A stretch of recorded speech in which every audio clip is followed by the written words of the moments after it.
Hi, my name is Rachel with All Poconos Rentals and Short-Term Gems. You are listening to Fearless Investor Podcast with my good friend Kyle Stanley. Keep listening to learn how to conquer the world of investing.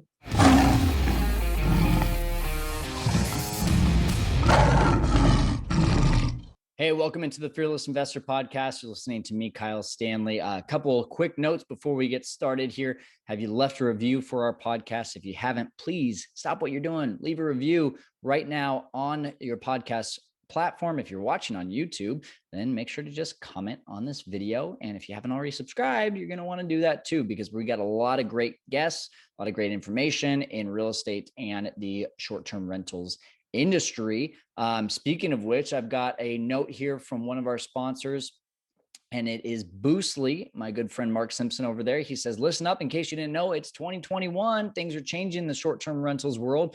Hosts, you can't keep on trying to just get all of your bookings through Airbnb. You have to start booking directly if you want to build a true business. How do you do it? Well, it's really simple. You just get a website and make sure it's a WordPress website.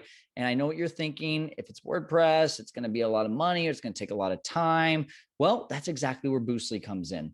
Boostly is the best in the business for website design for the short-term rentals industry. They are working with over 600 clients worldwide. Every website is built on WordPress and done for you, so you don't have to do anything. Pricing starts right around $99, and it doesn't matter if you have one property or 100.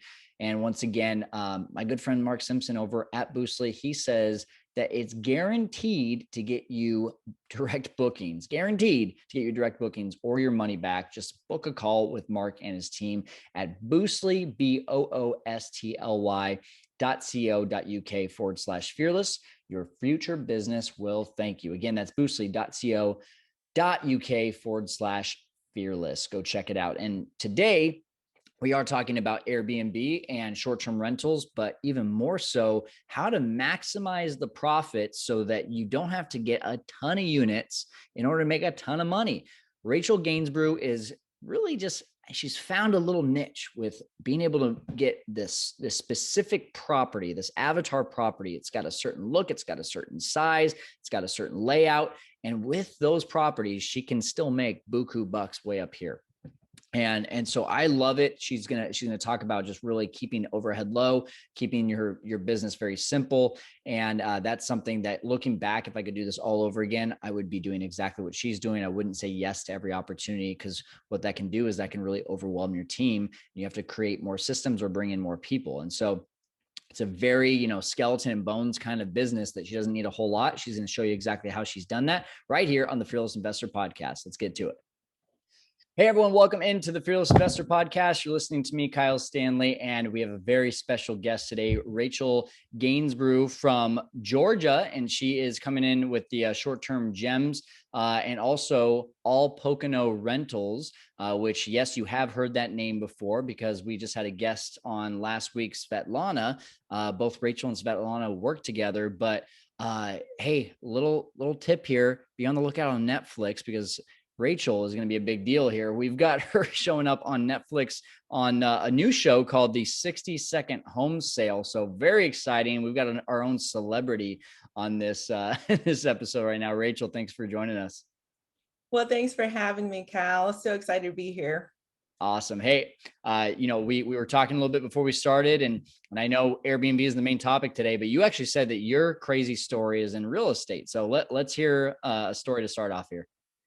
Yeah, I think it's kind of our origin story. So my husband and I, after we were done paying off student loans, we decided, you know what, it's time to start investing for our future. And we were looking at some real estate deals and offerings, and we found a crazy good deal nearby in Alabama. So we drove out there and we're like, oh my gosh, this is going to be great. We had all of our vision and dreams in place. And when we get there, this house looked literally like it was put together with duct tape and caulking, like all outside. And so oh my gosh, I was just frightened. And the homeowner was expecting us. So my husband's heading to the door to knock on the door. I'm like, no, don't knock on the door.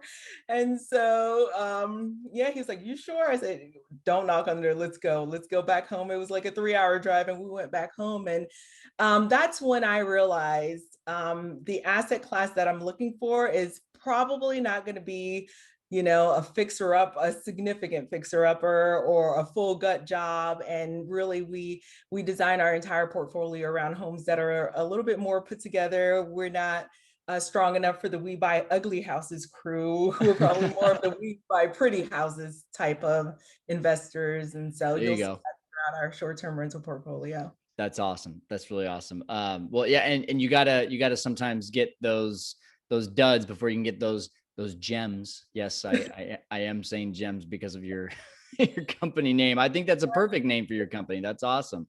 All right. Well, hey, let's hear the story, because I know it's really interesting that you and Svetlana work together, because you do have kind of similar stories in terms of the background. So take us back to wherever that time is in your life that you kind of would like to start this, and bring us up to speed with where you're at today.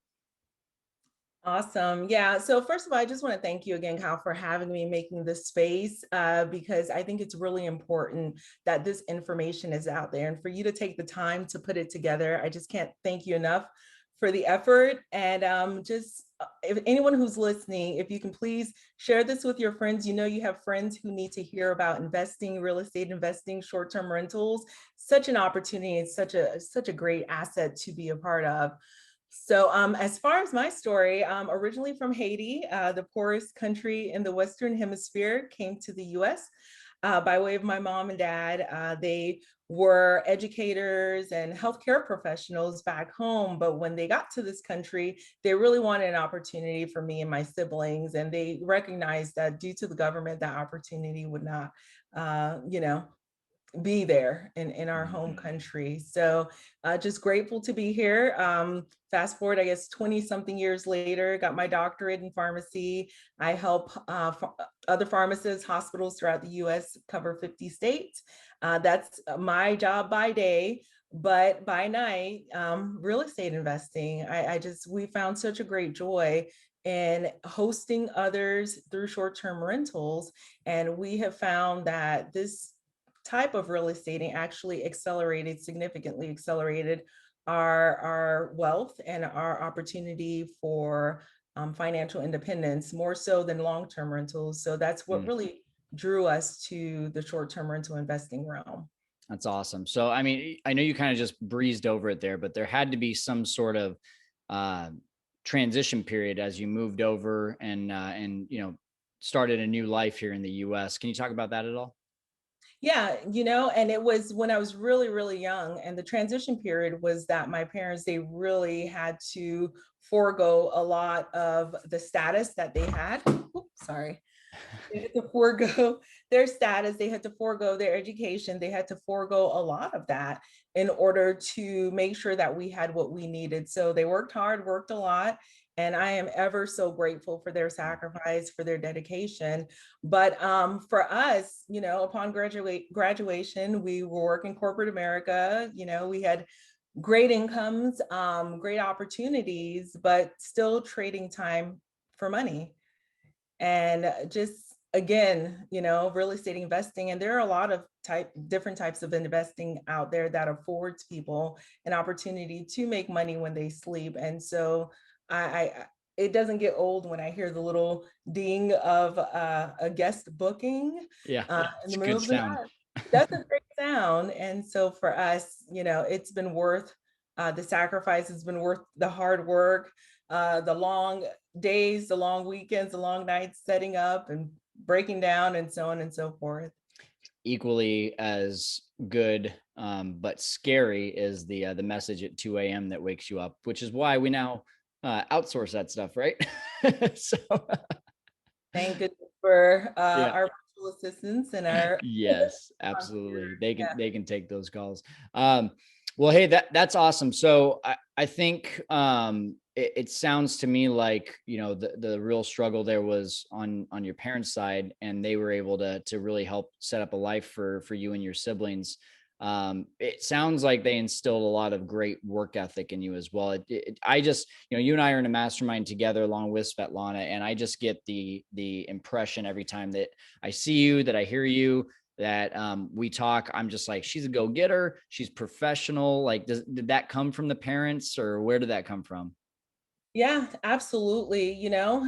With anything in life, they really encourage me to be the best that I can be, whether it's education, whether it's, helping the kids with the choir at church or whatever it may be, but just to be the best. And they really, really push for education because they really believe that that would afford us an opportunity, to further our future and an opportunity for freedom.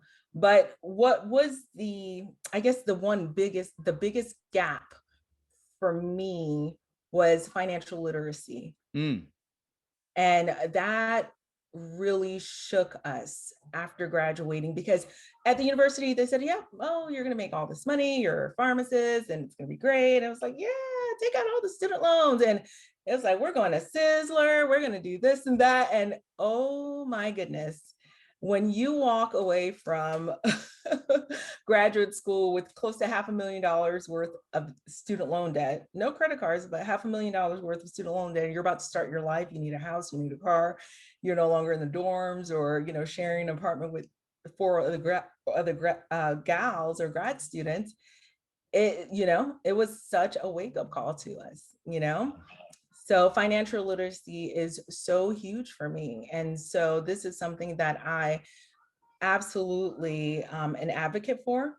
And I work with other pharmacists and I show them and I share with them our journey and how we're able to pay off our student loans and how we're able to now invest. And so that is one of my life missions, is to influence the financial literacy of other pharmacists, especially pharmacists, female pharmacists, pharmacist moms, healthcare professionals all over. I want to influence over 1 million healthcare professionals because believe it or not, you know, a lot of us didn't know, a lot of us don't know, and we don't have that background in terms of understanding how finances work, taxes work, and all of that. So yeah, that is that's a personal mission of mine as well. That's really cool. So I mean, it takes a lot more than just one-on-one conversations to reach 1 million people. So what ways are you working on connecting with that many people in the medical industry? Yeah, so I attend Clubhouse. I share as much as I can when I'm on Clubhouse. I've been in your room several times.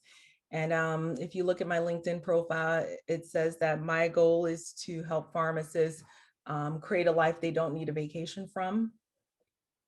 And Nice. that's huge for me. I'm also I guess I founded a little Facebook group where I invite others and I share with my financial pharmacist group. I interview with them and share the little gems of what we're doing, whether it's a small unit that we're launching or a large unit that we're launching.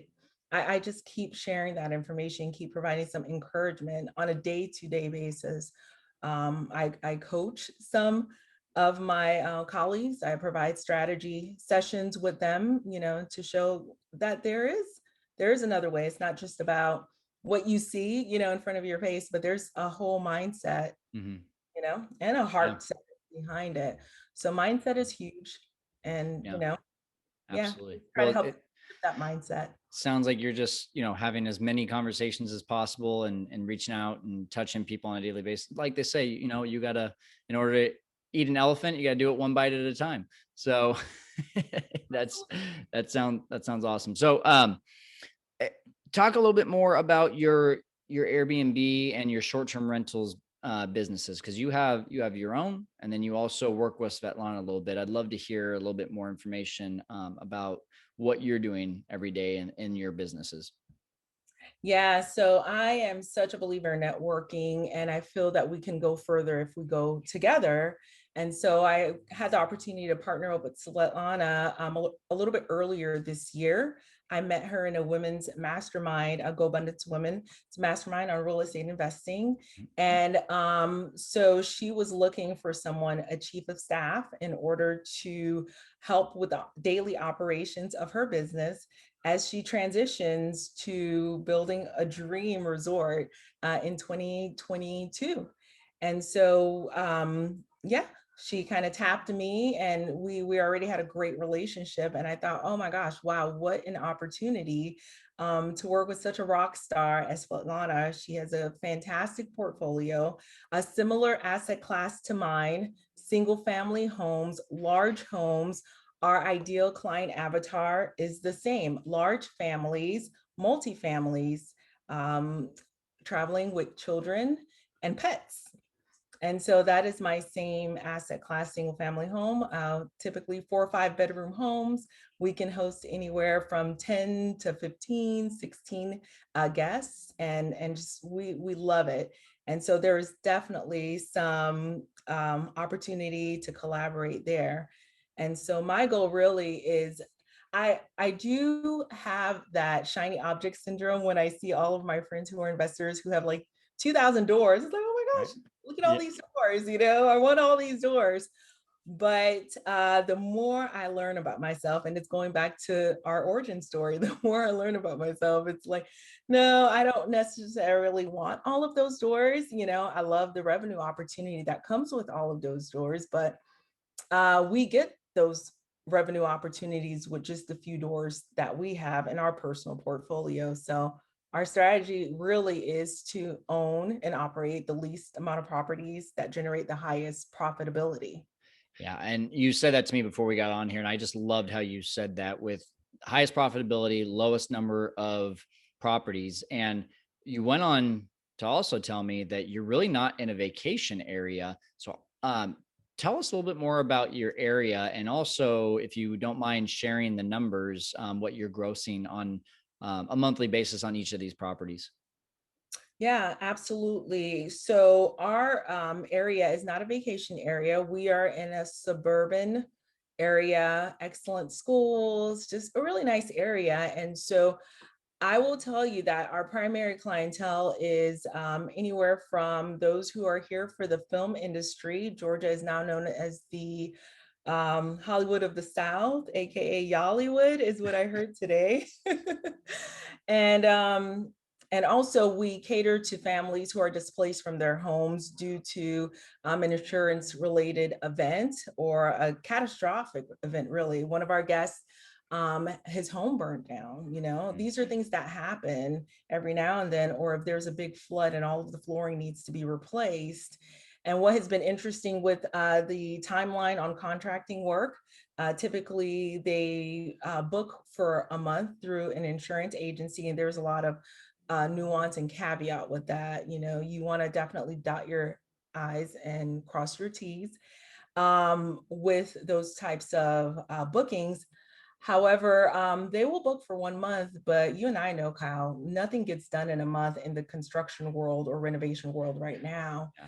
And so our guest Staying a that's lot longer then, huh? yeah, so our guest that was checked in October, they're checking out in June, this month, in a few days. And then he just texted me. He's like, "Yeah, I'm probably gonna have to stay with my parents for a little while because it's not quite done yet." And so that is one of the clientele that we have. And these families are the price points are going to be higher for these larger homes: 4 bedroom, 5 bedroom, 6 bedroom homes, and still quite cost effective for the insurance companies because truth be to tell you the truth, the hotels, for instance, imagine a family of 5 or a family of 10 staying in a hotel. And one Hmm. of the moms said, imagine cooking for 10 people in a hotel. Yeah. And so they would need 3, 4 bedrooms. So we do a cost analysis before we quote the insurance. We'll look at what the Hilton or Marriott is charging per room, and we just kind of uh, do an evaluation that way, and we quote them that rate. And so it varies some, but it can range anywhere from one unit is about 10 to 15K. Wow. The other one is 15 to 23K per month. Wow. And so how many doors would it take to get to that number in a multifamily? And Yeah. so, yeah, the least That amount of properties with the highest profitability. that's amazing. So, question, because you've mentioned a couple times with the insurance. is that, would you get the same numbers if you listed it on Airbnb, or do you feel like you're able to inflate those a little bit? Because, I've taken insurance claims as well. And it feels like 90% of the time you just kind of name your price and they're like, yeah, sure, here you go. So, which is really nice. But it also means that most of the time when I get an insurance claim, I'm making a little bit more than I would on Airbnb or VRBO. Do you feel it's the same way for you guys? I would say 80% yes Okay. and 20% no, because the other client base that we serve in the area are movie executives, Mm, right? nice. Yeah. Yeah, movie executives with all the bells and whistles, and they just pay Yeah. better than insurance sometimes. So I would not feel comfortable asking a family who, just lost their home in a fire for 15,000 a month. That's Right. outrageous. Those words cannot come out of my mouth. Yeah. But when you're doing business to business, it's a whole different situation. I'm totally comfortable with that. So Sure. on Airbnb, those properties would generate, I would say, and non-insurance, non-celebrity type, most likely about 4 to 6K per month.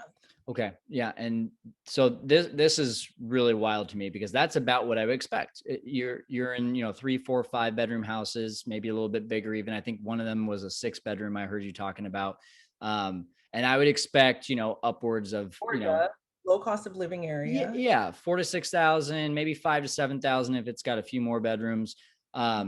So do you chalk all that up to the relationships that you have with insurance companies and location, or is there something that you're offering at your homes that maybe someone at home is listening right now and they're like, hey, I've got a big place, but I'm not making that kind of money. Is there any things that people could be doing to raise the value, and maybe not get 10 or 15,000, but add another $1,000 of revenue to their bottom line? That is a great question. And that is something that I'm always trying to value. How else can I add value? I Mhm. will tell you, adding pet friendly has changed the trajectory of our business because Mm, no one else was pet friendly. okay. Okay, so that already provides context, I think, for the guest. If I were to board these 3 dogs, how much would that cost? Yeah. And so they're going to be reminded of that. So already you can provide context to guests. You are boarding 3 dogs. It's going to be $1,000, right, per month to board 3 dogs, maybe if not Right. more. So already that's adding value. Kid friendly, the three things that you would provide is the the high chair, high chair, and the crib or a pack and play. So that adds more value as well. You can travel, and know that those amenities are there. To me, I think the location helps too, but just the way we present the properties online and the way we present them on different portals. Yeah. So we list on a corporate housing by owner. We just really elevate the properties. They're already in a great neighborhood with great curb appeal. That's going to be number one when I'm looking for a property. If curb appeal is lacking, that's okay. I can handle it. But if I'm going into a neighborhood and it's the hood, like my house in Miami, and as I'm driving through, everyone's coming in to look at the car, that neighborhood is not going to be one where you can generate that type of Right. profitability unless Right. something is there. So if you are purchasing a home, even if it's not the most illustrious, expensive home, if you're, driving through the neighborhood, it's clean. Clean is important. Um, Nuanced and kind of funky is okay, but it has to be clean. That's important, but it's how you present the property. If you present it as an executive property, if you add little high-end items there, Mhm. we add really good small kitchen appliances. We have great large kitchen appliances. One of the properties has a Vitamix, we really, which is not a cheap blender, so we really want to make sure that we have really high quality appliances. And those are the things we do to kind of generate that. I don't know if we're in that type of bubble where, you know, those numbers are going to die down significantly. It's a Mhm. weird couple of years, isn't it? Yeah. No kidding. No kidding. So, Um, yeah, so those are the things we do to add value. okay. That's awesome. But the question backup question I have about pets, and especially if you have someone that's staying there for, call it, a month or two. Man, that sounds like a pain in the butt for the cleaners. So, is there anything, any tricks, any hacks that if someone is saying, yes, I'd love to be pet friendly, but they know there's going to be that back end cleaning side of it. Is there anything that you're doing to make that a little bit easier? Yeah, the one thing I do personally, and we're grateful to own the majority of our properties, is the first thing I do when I enter into a property, outside of flattening the ceilings, because the popcorn ceiling just it kind of cheapens things out. Yeah. We remove all the flooring, carpets. We remove all carpets, and we only use hard surface. We'll throw a little rug on there, and eventually we'll invest in some ruggables to add like a softness to it. But we remove all the carpets, and already, I think that takes what 60 or 70% of the headache out of cleaning, Hmm. so Okay. luxury vinyl plank for the most part. If there's excellent hardwood, we're not pulling that up, but yeah, we'll luxury vinyl plank, and kind of rinse or proof the area that way. We like to use sofas that are slip covered, and Hmm. washable, Yeah. so you wash it, and other than that, I mean, what else is there? Our cleaners know to do that deep clean where they're going in behind all the nooks and crannies for any pet hairs, and they do a fantastic job. You wouldn't know that there's an animal there, and to get rid of the any animal smell, which we have 3 dogs, so we are our avatar. We don't smell it anymore, but I know some people can be sensitive to it. We have an ozone machine that is helpful to clear any of those odors out. Cool. So, yep. That's awesome. Well, I feel like you have such a clear vision of your business and your properties, and I think there's so many people, including myself, that we just got into this and we're just yes, yes, yes, saying yes to everything. Especially, you're doing a lot of property, or um, basically co-hosting for other owners just like me.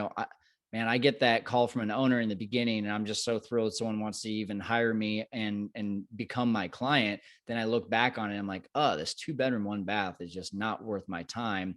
I'd much rather be in the 4 bedroom 2 bath with a really nice backyard or a pool or something like that.